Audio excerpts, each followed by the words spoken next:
आरे देहु नयाम हो अक्षत चंदन शिव पूजन हम जाय। आरे देहु नयाम हो अक्षत चंदन शिव पूजन हम जाय।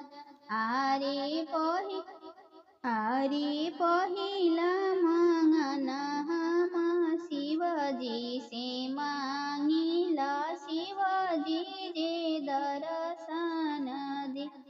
शिवजी जे दर्शन दे।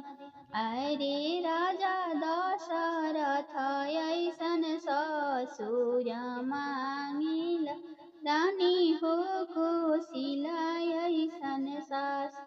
रानी हो कौशल्या ऐसन सास। आरे दूसरा मंगन हम शिवजी से मांगिला अयोध्या के राज। मांगिला अयोध्या के राज।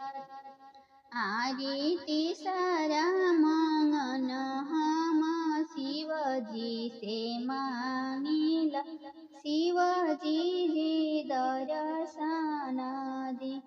शिवजी जे दर्शन। आरे वीर लखन ऐसन देवर मांगिला स्वामी मांगिला श्री राम। स्वामी मांगिला। आरे चौथा मंगन हम शिवजी से मांगिला शिवजी जे दर्शन दे। शिवजी जे आरे लव कुश ऐसन बेटा मांगिला सेवक मांगिला हनुमान। सेवक मांगिला हनुमान।